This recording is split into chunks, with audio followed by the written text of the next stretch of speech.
ಬರೀ ತಪ್ಪಲ್ ಪೂರ್ತಿ ಬರೀ ಪಬ್ಬು ಬಾರು ಹುಕ್ಕಾ ಸ್ಟ್ಯಾಂಡ್ಗಳು ಹೋಟ್ಲುಗಳೇ ಬೇಕಾ ಜನಕ್ಕೆ? ಒಂದು ದೇವಸ್ಥಾನ, ಒಂದು ಸಾಧುಗಳ ಮಠ, ಇವರು ಮನುಷ್ಯಲ್ವ ಸರ್? ಅವ್ರಿಗಿರಕ್ಕೆ ಒಂದು ಜಾಗ ಬೇಡವಾ? ಸೀನಿಯರ್ ಸಿಟಿಸನ್ ಆಕ್ಟ್ ಪ್ರಕಾರ ಫುಲ್ ಹಕ್ಕಿದೆ, ಅವರು ಕಾನ್ಸ್ಟಿಟ್ಯೂಷನಲ್ಲೇ ಇರೋದು. ವೀಕ್ಷಕರೇ, ಇಲ್ಲಿ ಕೂತು ಕಣ್ಣೀರು ಹಾಕ್ತಿದ್ದಾರಲ್ಲ ಮಹಿಳೆ, ಇವರ ಆಸ್ತಿ ಏನೂ ಹೋಗಿಲ್ಲ. ಆದರೆ ಶತಮಾನಗಳಿಂದ ಇರುವ ಮಠದ ಆಸ್ತಿಯನ್ನ ರಿಯಲ್ ಎಸ್ಟೇಟ್ ದಂಧೆಕೋರರು ಕಬಳಿಸಲು ಯತ್ನಿಸುತ್ತಿರೋ ಕಾರಣ ಪಾಪ ಈ ಮಹಿಳೆ ಹೀಗೆ ಕಣ್ಣೀರು ಹಾಕುತ್ತಿದ್ದಾರೆ. ಇನ್ನು ಆಡಳಿತ ಅಂತ ಒಂದು ಇದೆಯಲ್ಲ, ಈ ಆಡಳಿತ ಬದುಕೇ ಇಲ್ಲ ಎಂಬುದು ಈ ಅಮ್ಮನ ನೇರ ಆರೋಪ. ಎಷ್ಟು ಹಳೇದು ಅಂದರೆ ಅದು, ಆವಾಗ 3 ಸಮಾಧಿಗಳಿದೆ, 3 ಅವಧೂತರ ಸಮಾಧಿಗಳಿದೆ, ಅದ್ರ ಮೇಲೆ ಓಡಾಡ್ತಾರೆ. ಕಾಂಪೌಂಡ್ ಕಟ್ಬಿಟ್ಟಿದ್ದಾರೆ, ಅದಕ್ಕೂ ಒಂದ್ರದ್ದು ಅವಧೂತರ ಸಮಾಧಿದು ಜಾಗ ಒಡೆದಾಕ್ಬಿಟ್ಟಿದ್ದಾರೆ. ನಾವು ಕೇಸ್ ಹಾಕಿದ್ಮೇಲೆ ಹೊಡೆದಿದ್ದಾರೆ ಅದನ್ನು, ಅಷ್ಟು ಧೈರ್ಯ ಅವರು. ಅಷ್ಟೇ ಅಲ್ಲ, ಜಿಲ್ಲೆಯಲ್ಲಿ ಕಾನೂನು ಸುವ್ಯವಸ್ಥೆ ಕಾಪಾಡಬೇಕಿದ್ದ ಪೊಲೀಸ್ ಇಲಾಖೆ ದಂಧೆಕೋರರಿಗೆ ಬೆಂಬಲವಾಗಿ ನಿಂತಿದೆ ಎಂದು ಇವರು ನೇರವಾಗಿಯೇ ಆರೋಪಿಸಿದ್ದಾರೆ. ಹಾಗಾದ್ರೆ ನಡೆದಿರೋದಾದ್ರೂ ಏನು ಅಂತೀರಾ? ಈ ಸ್ಟೋರಿ ನೋಡಿ.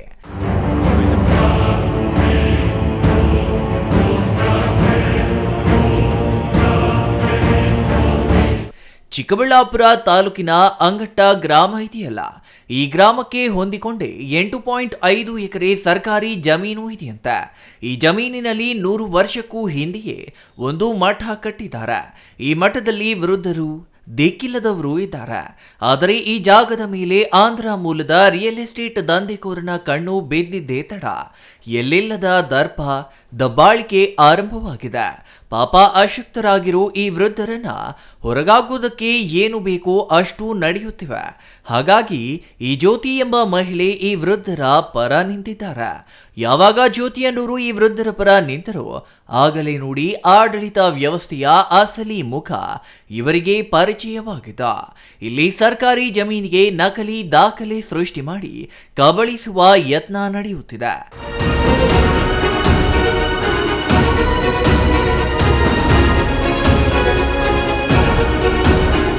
ಜಾಗದಲ್ಲಿ ಒಂದು ಮಠ ಇದೆ, ವೀರಬ್ರಹ್ಮೇನವ್ರ ಮಠ ಅಂತ.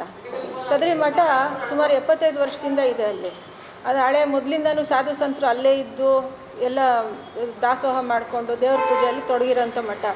ಇಷ್ಟು ವರ್ಷವೂ ಏನು ಯಾವುದೂ ತೊಂದರೆಗಳಿರಲಿಲ್ಲ.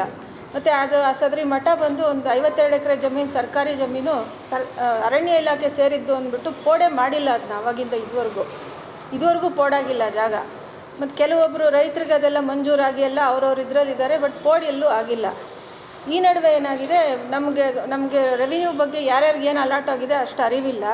ಈ ಜಾಗ ಮಾತ್ರ ಒಂದು 2 ಎಕರೆ ಜಾಗದಲ್ಲಿ ಇವರು 20 ಕುಂಟೆಯಲ್ಲಿ ಮಠ ಇದೆ, ಹಿಂದ್ಗಡೆ ಜಾಗದಲ್ಲಿ ರಾಗಿ ತರಕಾರಿ ಬೆಳ್ಕೊಂಡು ಅಲ್ಲೇ ಹಳ್ಳಿಯವರ ಸಹಾಯದಿಂದ ಇದ್ದಾರೆ ಎಲ್ಲರೂ.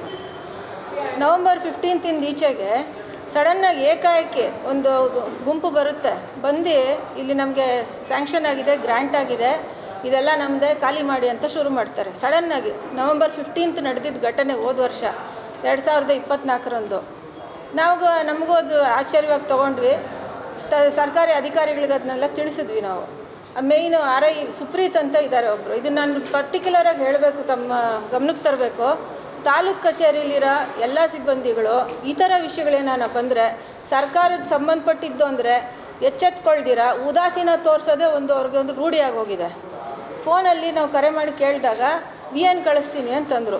ಅದಂತೆ VA ಅವ್ರು ಬಂದು ನೋಡಿದ್ರು. ಇವರು ದಾರಿ ಮಾಡಿ JCB ಇಟ್ಟು ಜಾಗ ಇಂಗಿಡಿಸ್ಕೊಳ್ತಾ ಇದ್ದಿದ್ದು, ಮರ ಹೊಡಿತಿದ್ದು, ಪ್ರತಿಯೊಂದನ್ನು ಪ್ರಶ್ನೆ ಮಾಡಿ ನಿಲ್ಲಿಸಿದ್ರು.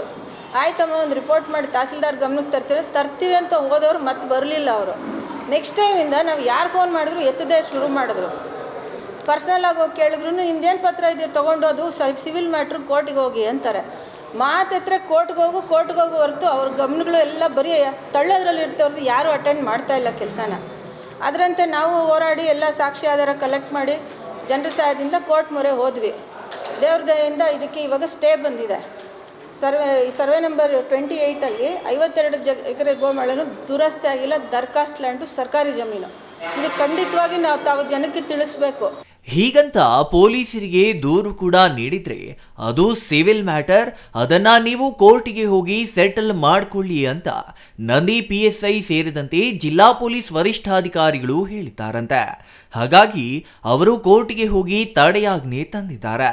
ಆದರೂ ರಿಯಲ್ ಎಸ್ಟೇಟ್ ದಂಧೆಕೋರ ಭಾನುಪ್ರಕಾಶ್ ಎಂಬಾತ ಇವರಿಗೆ ಕೊಡಬಾರದ ಕಾಟ ಕೊಡುತ್ತಿದ್ದಾನಂತೆ. ಈ ಬಗ್ಗೆ ನಂದಿ PSI ಹರೀಶ್ ಅವರಿಗೆ ಹೇಳಿದ್ರೆ ಅದು ಅವರದ್ದೇ ಜಾಗ, ನೀವು ಹೀಗೆ ಆಡಿದ್ರೆ ನಿಮ್ಮ ವಿರುದ್ಧ ಜಾತಿ ನಿಂದನೆ ಪ್ರಕರಣ ದಾಖಲಿಸುವುದಾಗಿ ಎಚ್ಚರಿಕೆ ನೀಡಿದ್ದಾರಂತೆ. PSI ಹರೀಶ್ ಬೆದರಿಕೆ ಬಗ್ಗೆ ಜಿಲ್ಲಾ ಪೊಲೀಸ್ ವರಿಷ್ಠಾಧಿಕಾರಿ ಕುಶಾಲ್ ಚೌಕ್ಸಿ ಅವರಿಗೆ ವಾಟ್ಸ್ಆಪ್ ಮೂಲಕ ದೂರು ಸಲ್ಲಿಸಿದ್ರೆ ಯಾವುದೇ ಕ್ರಮ ವಹಿಸಿಲ್ವಂತೆ. ಇನ್ನು ಜ್ಯೋತಿ ಸೇರಿದಂತೆ ವೃದ್ಧರು ಹೋಗಿ ದೂರು ನೀಡಿದ್ರೆ ಸಿವಿಲ್ ಮ್ಯಾಟರ್ ಎಂದು ಹೇಳುವ ಪೊಲೀಸರು ರಿಯಲ್ ಎಸ್ಟೇಟ್ ದಂಧೆಕೋರರು ಕೇವಲ ಫೋನ್ ಕರೆ ಮಾಡಿದ್ರು ಬಂದು ನಿಲ್ಲುತ್ತಿದ್ದಾರಂತೆ. ಇದರಿಂದ ರೋಸಿ ಹೋಗಿ ಮಾಧ್ಯಮದ ಮುಂದೆ ಬಂದಿದ್ದಾರೆ ಇವರು.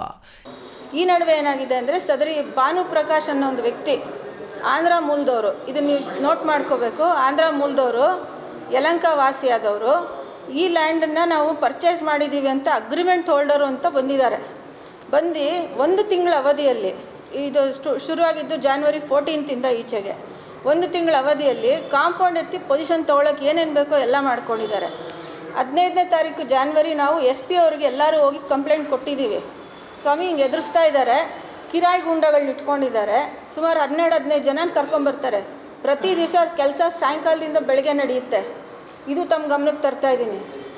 ಸಾಯಂಕಾಲ 6:30-7 ಗಂಟೆಗೆ ಶುರು ಮಾಡಿಕೊಂಡು ಓವರ್ ನೈಟ್ ಕೆಲಸ ಮಾಡ್ತಾರೆ, ಬೆಳಗ್ಗೆ ಅಷ್ಟೊತ್ತಿಗೆ ಮುಗಿಸ್ತಾರೆ. ತಿರುಗಿ ಬೆಳಗ್ಗೆ ಯಾರೂ ಅಷ್ಟು ಜನ ಕಾಣಿಸ್ಕೊಳ್ಳಲ್ಲ. ಈ ಥರ ಬಿಲ್ಡಪ್ ಕೊಡ್ತಾ ಇದ್ದಾರೆ ನೋಡಿ ಅಂತೇಳೆಲ್ಲ ನಾವು ಅರ್ಜಿ ಕೊಟ್ಟರೆ ನಮ್ಮ ಒಂದು ಅಳಲ್ಗೆ SP ಅವ್ರು ಏನಂತಾರೆ, ಇದು ಸಿವಿಲ್ ಮ್ಯಾಟ್ರ್, ನಾವು ಯಾರೂ ತಲೆ ಹಾಕೋಕ್ಕಾಗಲ್ಲ, ಕ್ರಿಮಿನಲ್ ಮ್ಯಾಟ್ರ್ ಆದ್ರೇ ಬರೋದು ಅಂತ ಹೇಳಿದ್ರು. ಶಿಫಾರಸ್ ಮಾಡಿ ಸರ್ ಹೋಗಲಿ ಸರ್ಕಾರಿ ಅಧಿಕಾರಿಗಳಿಗೆ ಅಂತೇಳಿದ್ರೆ ರೆಫರ್ ಟು ತಹಸೀಲ್ದಾರ್ ಅಂತ ಬರೆದು ಥ್ರೂ ನಂದಿ RI ಅಂತೇಳಿ ಕಳಿಸ್ತಾರೆ. ಕಳಿಸಿ 1 ತಿಂಗಳಾಗಿದ್ರು ನಂದಿ RI ಹರೀಶ್ ಅವರು ಇದನ್ನು ಬರ್ಕೊಳ್ಳಿ, ತೊಂದರೆ ಇಲ್ಲ, ನಂದಿ SP SI RI ಇವರು ಹರೀಶ್ ಅವರು ಅದನ್ನು ಹಾಗೆ ಅಲ್ಲ ಹರೀಶು SI ಹರೀಶ್ ಅವರು ಅದನ್ನು ಅಟೆಂಡ್ ಮಾಡಿದಿರೋ ಹಾಗೆ ಇಟ್ಕೊಂಡು ನಮಗೆ February 17, January 15 ಕೊಟ್ಟಿರೋದು. February 17 ಸಂಧಾನಕ್ಕೆ ಕರೀತಾರೆ ಎಲ್ಲರೂ, ಏನೋ ಪರಿಹಾರ ಮಾಡ್ತಾರೆ ಅಂತ. ನಾವುಗಳು ಹೋದರೆ ನಿಮ್ದು ಯಾರ್ದು ಏನೂ ಪತ್ರ ಇಲ್ಲ, ಯಾವನೋ ಅಲ್ಲಿ ಇರಬಾರ್ದು, ಖಾಲಿ ಮಾಡಿ ಮಠನ ಅವ್ರಿಗೆ ಮಾರಾಕಿದ್ದಾರೆ, ಪೇಪರ್ಸ್ ಎಲ್ಲಿದೆ ಸರ್ ಅಂತ ಕೇಳಿ ಇವರೇ ಎಲ್ಲ ಡಿಸೈಡ್ ಮಾಡಿದ್ರು. ಇವರೇ ಎಲ್ಲ ಡಿಸೈಡ್ ಮಾಡಿ ಖುದ್ದು ಬಂದು ಜೀಪ್ ಇಳಿಸಿ ಬಂದು ಸರ್ವೆ ಮಾಡಿಸಿ ಅವ್ರನ್ನ ಪೊಸಿಷನ್ಗೆ ಬಿಟ್ಟಿದ್ದಾರೆ. ಇದನ್ನು ನೀವು DC ಗಮನಕ್ಕೆ, ಮಿನಿಸ್ಟರ್ ಯಾರ ಗಮನಕ್ಕನ್ನ ನಿಮ್ಮ ಮೂಲಕ ತಲುಪಿಸ್ಬೇಕು ಅನ್ನೋದೇ ಇವತ್ತಿನ ನಮ್ಮದು ಅಳಲು.